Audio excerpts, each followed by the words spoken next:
Bien, antes de comenzar a desarrollar este nuevo video que he subido al canal, les quiero comentar algo. Yo no sé si a ustedes les pasa, supongo que sí, que muchas veces ubicamos un problema en la sociedad o incluso en nosotros mismos, que lo podemos describir, que lo podemos explicar, pero que no logramos ponerle un nombre, ¿sí? Y eso es complicado porque cuando puedes describir algo que no logras nombrar bajo un título, pues a mí se me dificulta, ¿no? Sobre todo, pues cuando toca dar una clase o una plática o algún video como el de hoy, ¿no? Entonces, pues a mí me pasa eso, que soy bueno diagnosticando temas, ¿sí? De mi área, por supuesto, se me da ver las causas, los efectos, pero me cuesta mucho trabajo definirlo en una sola palabra. Y cada vez que me pasa eso, pues yo he aprendido a resolverlo platicando con personas que estén relacionadas con lo que estoy tratando. O sea, yo cada vez me doy más cuenta que sentarte a platicar con un grupo de personas te alcanza a dar claves que por uno mismo no vería. O sea, muchos de nosotros, me incluyo, somos de yo me encargo, yo lo hago, yo lo prácticamente el yo en términos casi absolutos, ¿no? Y algo que me ha ayudado a corregir esa tendencia, pues es precisamente que muchas cosas se aclaran y las ideas fluyen, las ideas caminan, precisamente cuando hablamos con otros o con otras que están en lo mismo. Y así me pasó el otro día, tendrá cosa de una semana, semana y media, traía yo en la mente una problemática que desde hace mucho tiempo he visto que tenemos a nivel iglesia y que desde luego hay que corregir porque necesitamos hacerlo. Y era el de esta cuestión de que muchas veces promovemos una fe boba, una fe cursi, una fe ñoña, diríamos, ¿no? Pero yo decía, bueno, ni boba, ni cursi, ni ñoña serían las palabras correctas para poder definir una problemática. Entonces, platicando con una religiosa que, bueno, tiene experiencia en cuestiones relacionadas con la educación, pues yo le planteaba y entonces ella me dijo, mira, yo escuché un término que a lo mejor te sirve y me dio esta palabra, infantilismo. Y bueno, creo que resume bien los tres puntos que voy a tocar en este video. Claro que hay que matizar esta palabra de infantilismo que, bueno, salió en esta plática, ¿no? ¿Por qué matizar? Bueno, porque de hecho la palabra infantilismo pues tiene una connotación del área de la salud y por supuesto que yo no me voy a referir a ella en cuanto a patología, ni tampoco, y esto lo quiero subrayar, como una especie de peyorativo hacia la niñez, porque todos fuimos niños, ¿no? Y la niñez es el futuro del mundo y pues lógicamente el aprecio y la necesidad de protegerla y de promoverla está por encima de todo. Aquí la palabra infantilismo ni va en el sentido de un peyorativo hacia la niñez, ni va en el sentido clínico o en el sentido de el área de la salud, sino más bien en una especie de enfoque que no solo está presente a nivel iglesia, sino en otros sectores de la sociedad, pero que ya lleva, yo le calculo, unos 20, 25 años muy arraigado y que nos ha generado muchas deficiencias, ¿no? Y es el infantilismo como enfoque pedagógico. ¿Qué significa eso? El generar un modelo o un estilo pedagógico que no responda a la edad y momento de la persona que lo está recibiendo, como si fueran dos realidades contradictorias. Y este problema lo que provoca es que a la hora de formar, a la hora de generar los procesos educativos en estos tres sectores, vida religiosa, laicos y jóvenes, pues no se dan las herramientas. Y entonces a la primera microcrisis, todo mundo se echa para atrás, todo mundo cae en una situación, digamos, de pánico, de frustración, de sentirse menos, y claro que vamos viendo un déficit en desarrollo humano, ¿sí? Y en cuestiones básicas como el afrontar las responsabilidades, ¿no? Que la misma edad, conforme uno va creciendo, pues lógico, trae derechos, pero también obligaciones. Un concepto bastante básico, pero muy real. Entonces voy a hablar de este problema. Por supuesto, como digo, está presente en muchos sectores de la sociedad. Por la mecánica de nuestro canal, pues yo me voy a referir a la iglesia, y no desde fuera como alguien que critica cómodamente en un sofá, sino desde dentro como alguien que le interesa que la iglesia siga creciendo y que la iglesia siga mejorando.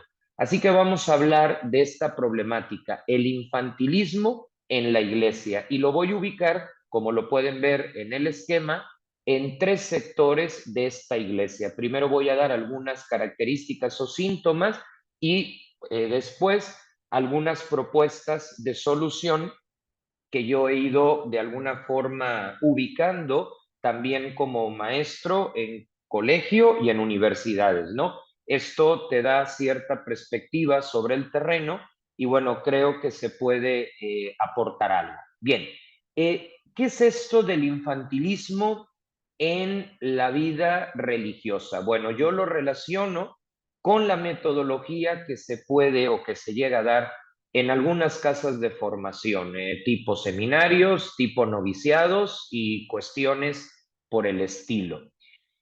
A mí hay algo que me llama mucho la atención y que prácticamente desde que me involucré en estos temas he visto. Me causa conflicto que, por ejemplo, hay, no sé, 5 novicios, de los cuales 4 pasan de los 30 años. No me causa conflicto que pasen de los 30 años, es normal, ¿sí? Y yo creo que nunca es tarde. O sea, definitivamente a los 30 es una edad súper razonable. No me refiero a la edad, sino que me causa conflicto que pongan a los novicios de 30 y pico de años a hacer cosas que ni siquiera le van a uno de 15, ¿sí? Y eso es infantilismo, porque los estás llevando a retroceder. ¿A qué me refiero yo? Voy a poner un ejemplo muy claro, ¿no? De repente llega un grupo de señoras o un grupo de señores al noviciado, porque bueno, es el típico noviciado que junto tiene una casa de retiros, cosa que me parece muy bien por el ambiente que hay, que además sirve para sostener al noviciado. Y entonces, pues la ocurrencia es que salgan los novicios y hagan una dinámica de integración, den 3 saltos, 3 gritos y, no sé, cuenten algo tipo cuento infantil y pues para animar a los señores o a las señoras. Pero dices, bueno, esto en un festival del Día de las Madres del Jardín de Niños me parece perfecto. Pero aquí estamos hablando de novicios, aquí estamos hablando de gente mayor de edad. Ya no les puedes poner a dar la bienvenida de esa manera, ¿no? Tipo en un teatrito y cosas así.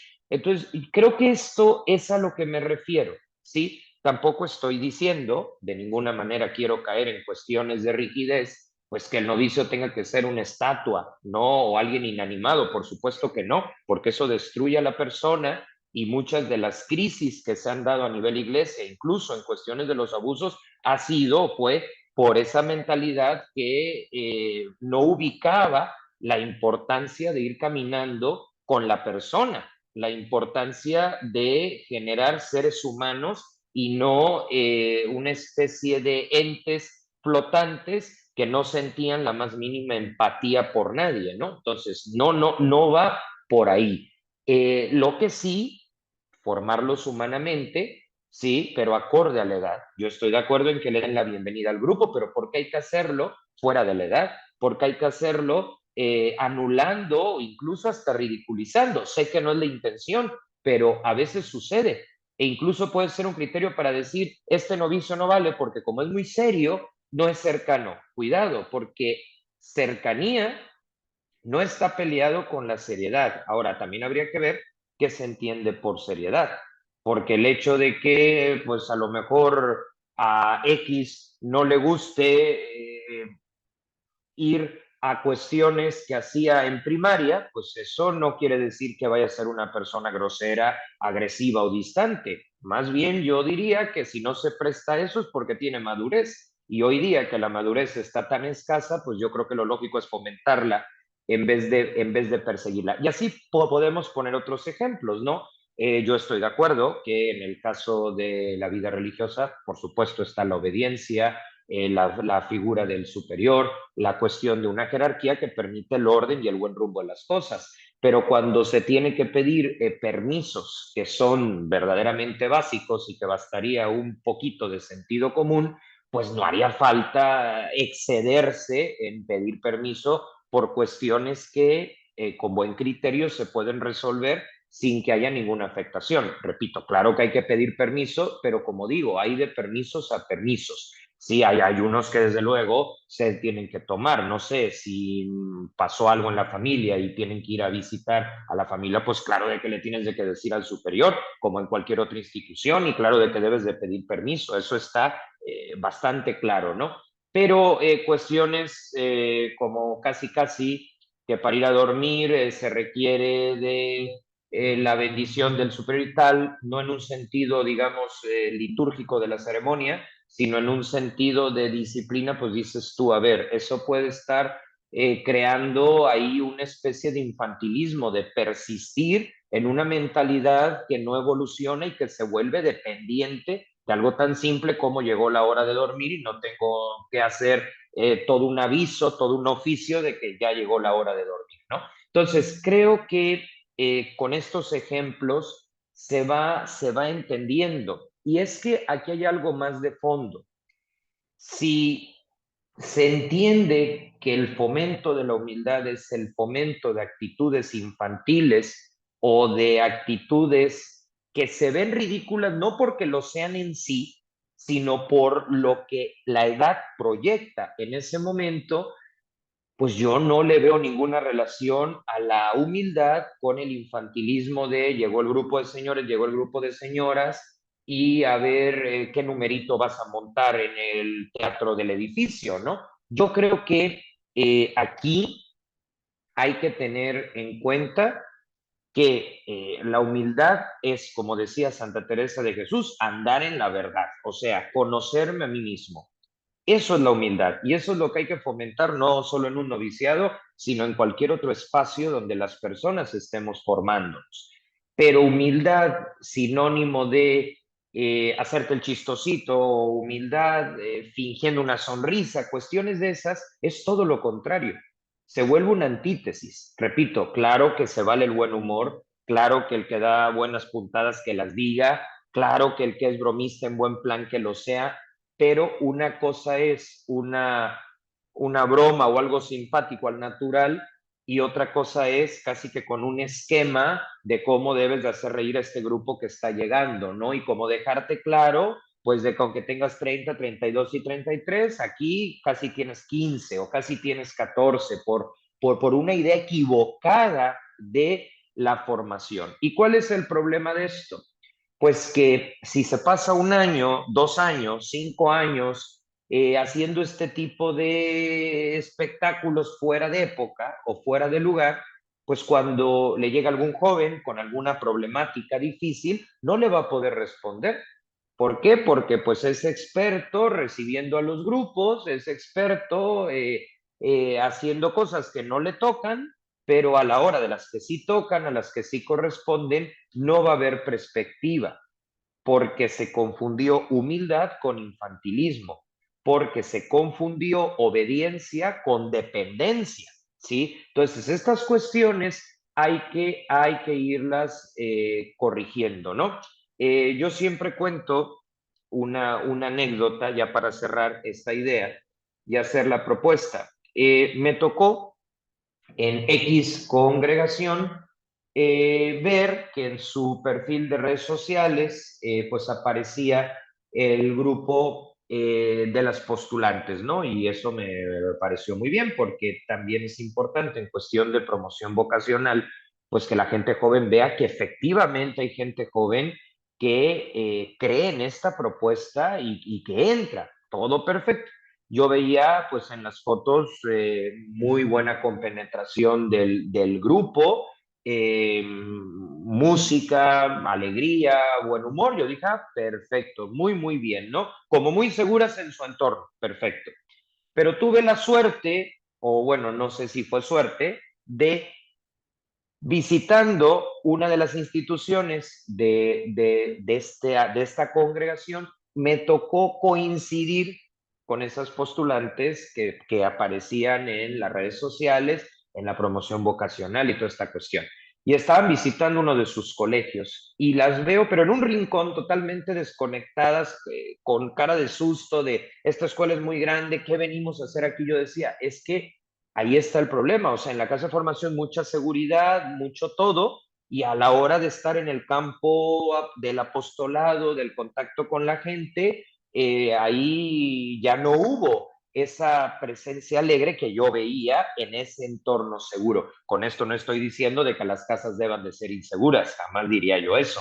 Lo que trato de decir es que se tiene que ver si ese infantilismo, a lo mejor de exceso de fotos o incluso de una alegría que no es del todo natural, pues está sirviendo a la hora que ya entran en contacto con los apostolados, a la hora que ya entran en contacto con la gente, a la hora que entran en contacto con los dilemas de esta sociedad en la que nos está tocando vivir. Si hay verdaderamente conexión entre el modelo de formación y lo que realmente se requiere, ¿no? O sea, cómo está esta empatía, cómo está este nivel de madurez, porque si en la casa de formación se va a generar un mundo alternativo, no se está dando entonces una formación, porque aquí es el mundo real, ¿no? En donde toca ser presente a Jesús, en donde toca hacer presente la fe y no caer en esa fe infantil, ¿no? Que por supuesto,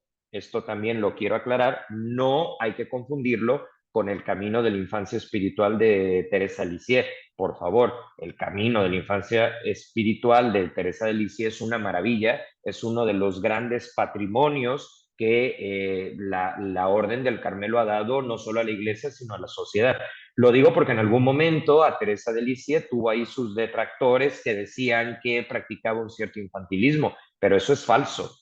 Es falso. Teresa de Lisieux es un monumento a la inteligencia emocional. Uno va descubriendo en su vida que lo que ella llamó el caminito, claro, la traducción del francés al español no es la misma, se escucha diferente, lógicamente, y ella no abogaba por la bobería o por la tontería, sino por el confiar en Dios como un niño confía en su papá y en su mamá. Y esa es una analogía muy profunda que no tiene nada de infantil, sino de madurez, de profundidad y sobre todo de confianza.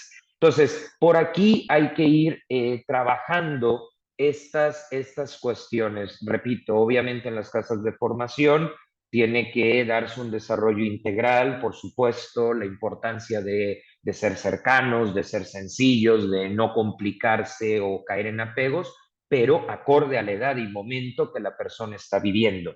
Porque también pasa que muy pocos se van a animar a entrar en la vida religiosa si lo que ven es a novicios de 30 comportándose como si tuvieran 10 años. O sea, nadie deja algo tan valioso como la posibilidad de un trabajo o la posibilidad de formar una familia para ver una especie de aldea cursi en vez de una comunidad sólida donde en torno a Jesús se construyen relaciones maduras y donde se proyecta el carisma de la congregación, ¿no? Repito, esto no tiene nada que ver con ser rígidos, esto no tiene nada que ver con vivir en otro planeta. Al contrario, es vivir en este planeta, pero desde la perspectiva de una formación en la fe que sea, que lo hemos dicho mucho y creo que se han dado pasos positivos, integral.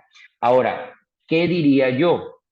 Bueno, me parece que una posible solución, no digo que sea la única, es la que le escuché a un sacerdote precisamente, quien hizo un estudio sobre el estilo formativo de los seminarios de su país. Y la conclusión que dio fue, más que animadores, necesitamos formadores. Y creo que con esa frase queda claro cómo podemos superar este modelo de infantilismo que, repito, está muy presente en nuestra época, no solo en la iglesia, pero que va desarticulando a la persona y que no le permite asumir su vocación.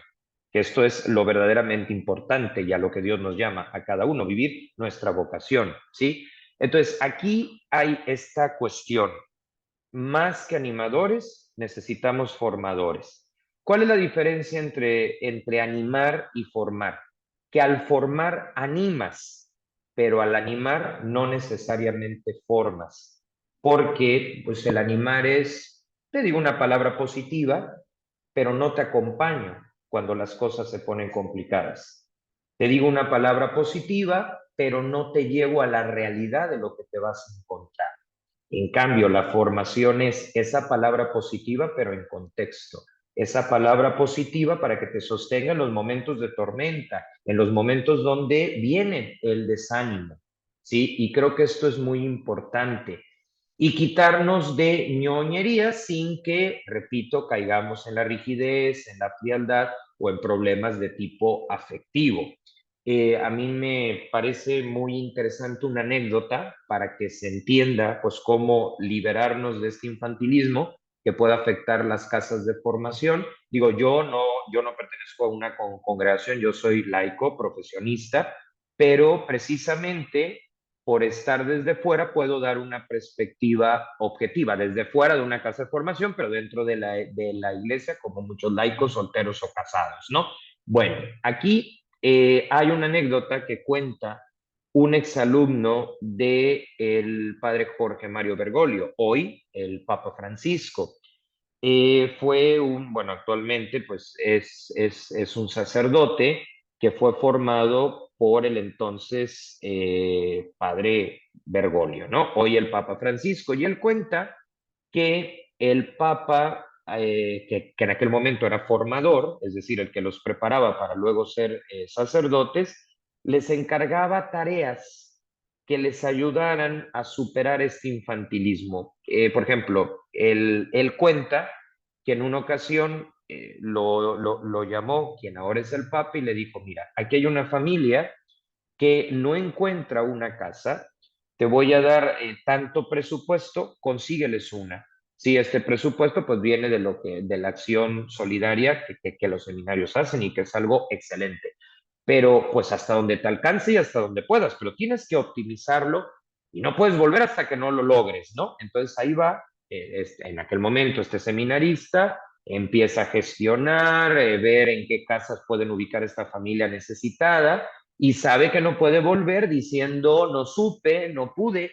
Ese tipo de perspectiva puede ayudar. Por supuesto, hay que acompañarla de la oración y no se trata de formar activistas sociales tampoco. Nunca fue la intención del Papa. El mismo Papa Francisco nos ha pedido ese equilibrio entre la fe, entre la experiencia de Dios y, claro, las obras concretas que tienen que ver con la cuestión social. Pero lo que trato de decir es que le enseñó a ese seminarista, ese futuro sacerdote, pues lo que cuesta la vida. Le enseñó las implicaciones económicas, sociales, ¿no? De cómo la fe tiene que traducirse en obras y no quedarse en algo abstracto o en buenos deseos, o como digo, en una dinámica de integración para recibir al grupo de señoras o al grupo de señores. No es despectivo a los grupos, sino que los mismos grupos pues buscan o deberían de buscar algo diferente, ¿no? En este tipo de espacios, en este tipo de bienvenidas. Y recordar también a Santa Teresa. A mí me llama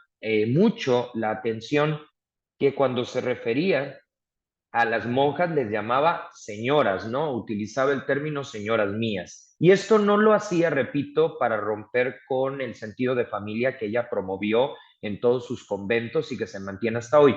Lo que quería era evitar, minimizar, porque en el fondo es hacer menos a la persona. Ella quería pues que fueran eso, mujeres completas, no mujeres que estuvieran encerradas en un mundo falso, sin conexión con Dios y con cómo se expresa a través de las personas y de las circunstancias. A Santa Teresa de Ávila, estoy hablando de ella, Santa Teresa la Grande, para distinguirla de las otras Teresas que también han sido muy importantes en la historia de la iglesia, ella cuidaba mucho.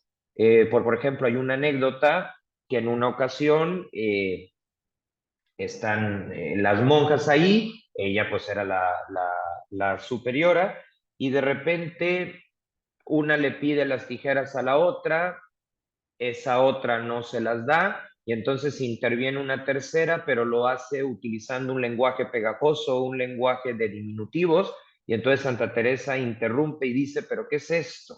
Sí, o sea, no es ese estilo de lenguaje pegajoso y ridículo el que queremos formar, el que queremos llevar. Sí que se presten, sí que hagan bromas, ella misma las hacía, sí hasta componía canciones para animar los recreos, pero que no se caiga en este negarse a crecer, negarse a madurar, porque la madurez se nota en el lenguaje, la madurez se nota en las relaciones, en los modos de proceder. Pues yo creo que con esto queda descrito el tema, pero sobre todo las propuestas de solución, mayor conciencia en la fe, respetar a la persona en cuanto a su edad. Oye, si entra de 30, trátalo como alguien de 30. Sí, o sea, el ingreso a la vida religiosa no significa dejar de ser tú, sino el poder ir avanzando, el poder ir siendo una mejor versión, pero partiendo de lo que ya se es, partiendo de una realidad. Y sobre todo esta frase que también me gusta mucho, aunque no es mía, pero que está con paráfrasis, más que animadores nos hacen falta formadores. Y claro, eso también implica que el formador pues vaya entrando en la vida adulta y no se quede estancado en algún otro momento de su vida que no le permita avanzar, ¿no? Entonces creo que necesitamos esta perspectiva porque el día de mañana ese novicio o esa novicia pues van a estar en un hospital, el día de mañana van a estar en una parroquia o van a estar en un colegio o en una universidad y si vienen arrastrando este infantilismo, pues imagínense cuando les toca hacer un trámite. O si vienen arrastrando este infantilismo, imagínense cuando les toca una situación de dolor en donde tienen de que ser un consuelo o en donde también ellos pueden ser quienes soliciten esa ayuda, porque eso es otra cuestión. ¿Sí? En el infantilismo decir yo no necesito nada, no, tú como religioso también necesitas, tú como religioso también puedes pedir, ¿sí? Y esto es parte del realismo de una vida que vale la pena, de una vida profunda.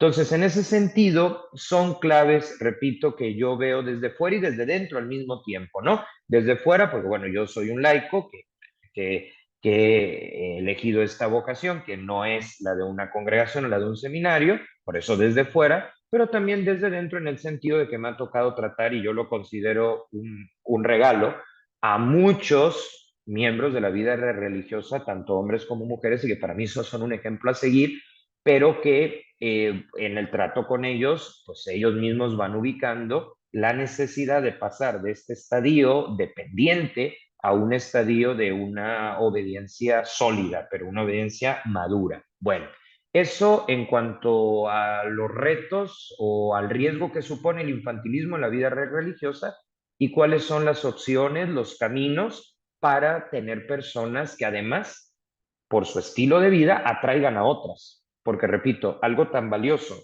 como dejar un trabajo, la posibilidad de formar una familia, no se va a hacer para tomarnos de la mano y bailar en una falsa aldea de la felicidad. No. O sea, si una persona va a dejar cosas valiosas por otras que también son valiosas, se tiene que percibir lo valioso.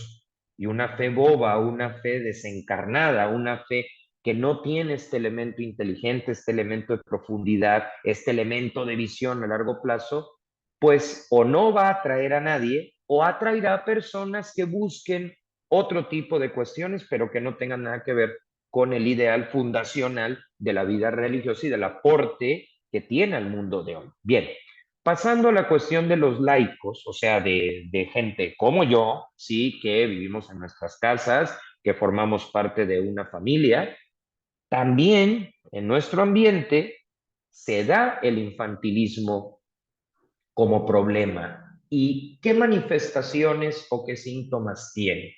Pues que terminamos siendo católicos sin mayoría de edad. ¿Qué significa esto? Que somos o nos volvemos incapaces de asumir nuestra responsabilidad que es la que da sentido a lo que se dice, a lo que se profesa en el bautismo, ¿no? El sacerdocio bautismal del que se nos habla frecuentemente. Voy a proponer dos ejemplos, ¿no? Está, por ejemplo, por citar un caso, el laico clericalizado, que el Papa Francisco ha puesto mucho el énfasis en tener cuidado de esto y tiene toda la razón. ¿Qué es el laico clericalizado? Pues voy a proponer un ejemplo, aquel que es padre de familia, pero que pasa más tiempo en la sacristía que con sus hijos. Aquel que se pone una cruz más grande que la del señor obispo, y repito, llevar una cruz es excelente, jamás criticaría eso, pero yo lo que hablo es el exceso, la sobrecarga, el incluso vestir de una manera que es propia de un sacerdote, pero no de un padre de familia, y no es que una forma sea mejor que otra, sino que cada cosa en su lugar. Otro ejemplo también es que les piden razón de su fe y no contestan porque dicen, no, pues eso véalo con el Padre. Ok, hay cosas que efectivamente nos toca canalizar con el Padre, hay cosas que efectivamente nosotros pues no tenemos la información suficiente, pero hay otras de las que sí tenemos, de las que nos volvemos el rostro visible de la iglesia, quizá el único rostro que la sociedad actual va a ver, por lo menos en una primera impresión, y no podemos evadir nuestra responsabilidad. Si tengo los elementos para responder, respondo sin necesidad de solicitarle por escrito al Padre si puedo responder o no. Claro, hay cuestiones que sí dependen de él y se hará, pero yo hablo de lo básico, de lo que está al alcance de nuestra mano. Por ejemplo, el que no se tenga como laico la capacidad de discernir. El Papa Francisco ha hablado mucho de esto y tiene toda la razón. Discernir no es inventarte lo que Jesús dice, es a la luz de lo que él dice, con la objetividad de lo que enseña la iglesia, tomar decisiones coherentes con esa objetividad. Y que si tienes dudas, saber con quién ir, pero no puedes estar 24/7 llamándole al encargado de tu iglesia, al párroco, porque pues eres incapaz de decidir si tomas agua de limón o agua simple, ¿no? Este tipo de laicado no nos sirve. Es el laicado de minoría de edad, ¿no? Y que también se da en la metodología de los cursos. Yo lo he visto mucho. Eh, Se manejan temas que ni siquiera son básicos. Y cuando tú preguntas, ¿y por qué no dan un poco más de contenido, tipo los padres de la iglesia? Te contestan, pues, porque se van a aburrir, porque no lo van a entender, porque no están en contexto. Pero estas mismas respuestas se repiten en el primer año, en el segundo año, en el tercer año. Conclusión, se llega a los 40, a los 50 y a los 60 y todavía no hay contexto para ir a los contenidos profundos.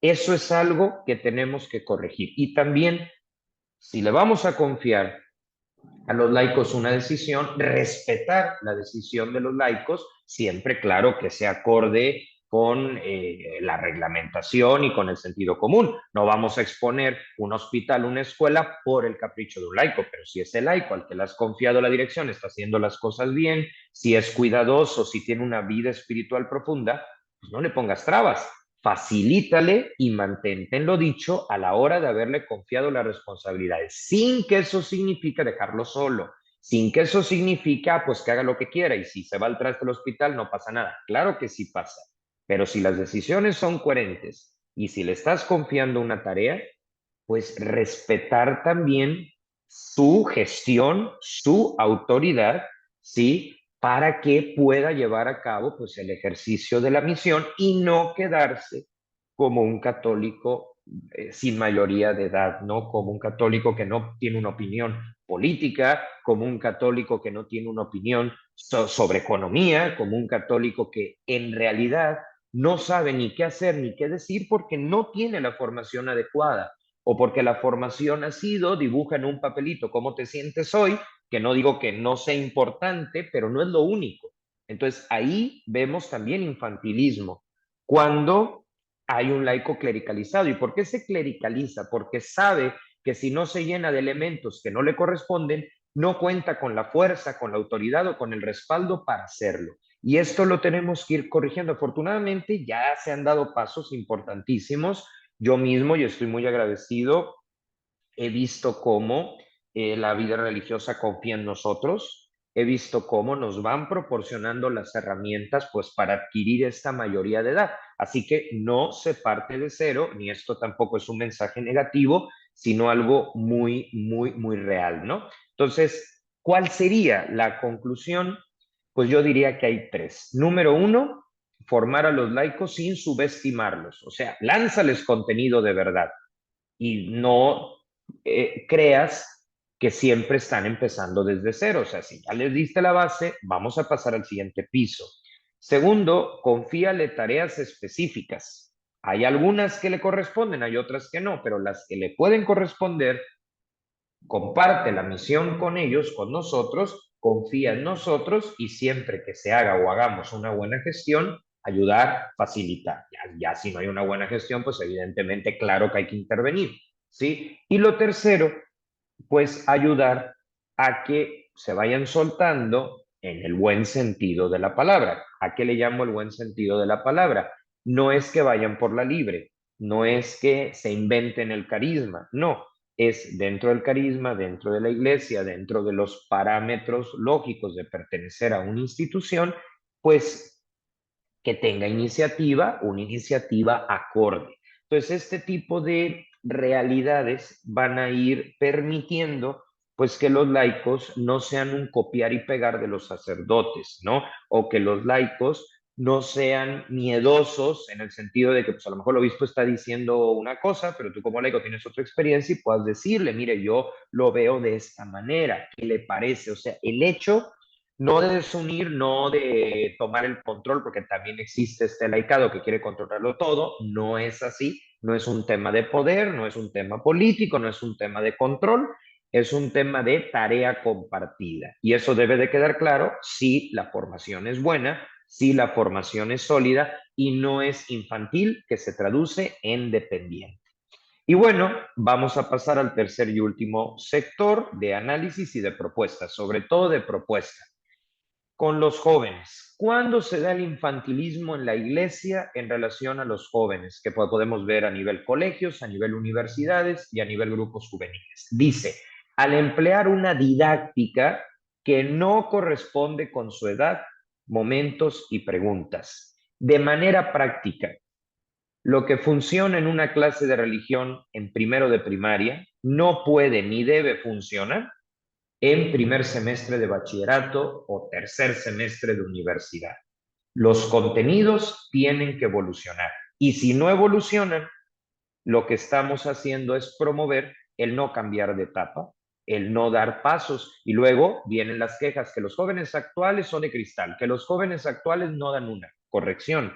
Ni son de cristal, ni no es que no den una, es que les repetiste lo mismo durante 12 años, pero sin variar la metodología, sin variar el contexto. Voy a poner un ejemplo. A todo mundo nos queda claro que Dios es amor. Eso es algo que se va a mantener por siempre, ¿sí? Pero lógicamente el Dios es amor en jardín de niños se explica de una manera, el Dios es amor en primaria se explica de una manera. El Dios es amor en secundaria, bachillerato, college, en el caso de, no sé, pensando en los países de tradición anglosajona, se va a explicar de manera diferente. No es lo mismo hablar de que Dios es amor referido a un niño que le presta sus juguetes a otro, hablar del Dios es amor frente a una pareja que está experimentando problemas de comunicación. Ese es el punto. Si yo llego con personas de bachillerato, personas de universidad, con metodologías infantiles que ya no responden a las preguntas que se topan en una fiesta, que ya no responden a las preguntas que al abrir redes sociales les pueden surgir, pues no estamos haciendo absolutamente nada, simplemente perder el tiempo y luego decimos, es que se declararon ateos, es que se declararon agnósticos. Claro, porque no hubo algo apropiado a su contexto que respondiera a las preguntas existenciales que se presentaban. Yo esto lo aprendí y con eso cierro este tercer sector con un alumno que un día me dijo, mientras ustedes nos están enseñando un canto, el fin de semana yo tengo 10,000 opciones para alejarme de la iglesia. No me están dando las herramientas para permanecer en ella y no por miedo, sino por gusto. por convicción, por amor, por sentido común. Y yo decía, fíjate que esto es cierto.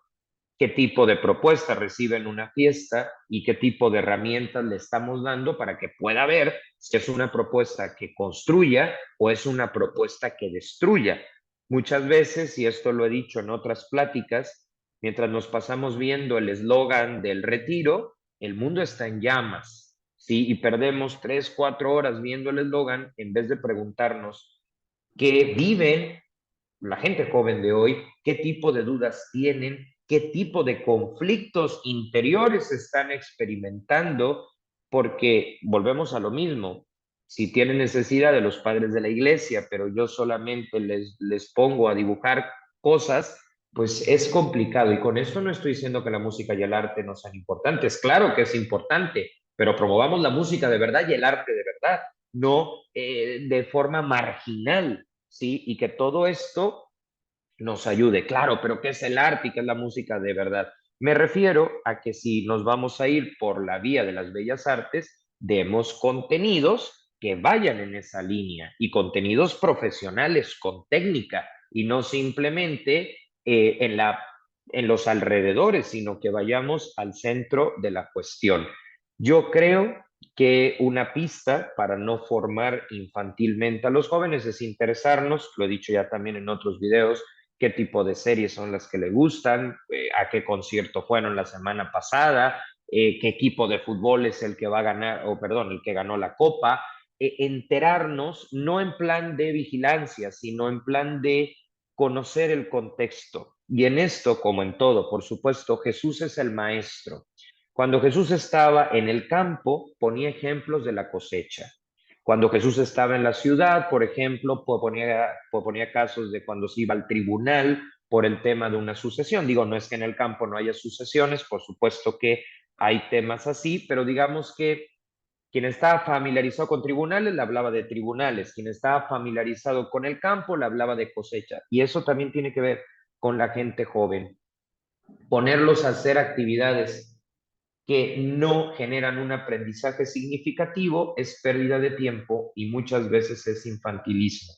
Entonces, que este video, lejos de desanimarnos, fue una crítica constructiva, pero necesaria, porque yo tengo una regla. El primer paso para curarse es diagnosticar en dónde está el problema. Entonces, cuando de pronto nos damos cuenta de homilías que están fuera de contexto, pues habría que ver cómo estuvo el proceso de formación, porque si fue infantilismo, pues lógicamente va a hablar de cosas que no son reales o que no dicen nada a ese papá o a esa mamá de que tienen problemas de empleo, a ese papá o a esa mamá de que a lo mejor están en un momento de dificultad en comunicación, como pareja o lo que sea. Entonces, en ese sentido, creo que ubicar en dónde está el problema es el primer paso de la solución. De manera que hay que ayudar, ¿sí?, a que la fe sea una fe inteligente, porque no puede ser de otra manera. La fe de Jesús es una fe inteligente. ¿A qué le llamo fe inteligente? A una fe que sea profunda, a una fe que vaya caminando, a una fe que dé herramientas para tomar decisiones concretas en contextos difíciles, a una fe que sepa pronunciarse frente a los grandes problemas sociales, económicos, políticos, financieros, a una fe que cuide la relación con Dios, que cuide los espacios litúrgicos y que sepa prolongar esa experiencia a través de una verdadera conciencia social. Creo que es muy importante que la formación sea realista. Pero ¿dónde queda la utopía? La utopía es importante porque nos impulsa a caminar una meta, pero aquí yo no hablaría de utopía, yo aquí hablaría de la intervención de Dios. Y la intervención de Dios no es utopía, es una realidad. Entonces nos toca formar y el resto lo hará Él siempre que la persona se deje hacer. Teniendo esto claro, creo que podemos caminar hacia una iglesia madura, hacia una iglesia interesante. Claro, también los niños y las niñas forman la iglesia y habrá que dejarlos que la vivan a lo niño y a lo niña, por supuesto, es lógico, ¿sí? Pero cuando ese niño ya es un universitario cuando esa niña ya es una gobernadora, o cuando ese niño ya es un arquitecto, o cuando esa niña está en una situación de decidir entre una carrera u otra, entre una propuesta y otra, pues necesitamos un contexto mayor. Decía, y con eso termino, el padre Jorge Loring, que muchos de ustedes lo conocen y lo aprecian. Yo tuve la oportunidad de saludarlo una vez en el aeropuerto de la Ciudad de México y de platicar unos minutos. Él decía que el principal problema, y esto es infantilismo, que tenía toda la razón, era que pues muchas veces se tenía una edad biológica, pero en la edad de fe no se había madurado, no se había pasado del nivel infantil. Y él decía que es como si siendo adulto te quisieras poner el traje de primera comunión, lógicamente no te va a quedar, pero que tú quisieras forzarlo para llevarlo. Pues lo mismo cuando se cae en el infantilismo. Pues bueno, esto lo que pretende es dejar, a ver, yo digo, ¿hay que ser divertidos? Sí, hay que ser divertidos. ¿Hay que convivir? Por supuesto que sí. ¿Hay que ser muy humanos? ¿Hay que reírnos? Sí. Pero una cosa es reírse al natural y otra cosa es fingir la risa. Cuando se finge la risa es infantilismo. Cuando es al natural y es una risa que no ofende, sino bien trabajada desde el interior, entonces ya estamos hablando en una perspectiva sana, tanto en la vida religiosa como en los laicos, como en los jóvenes.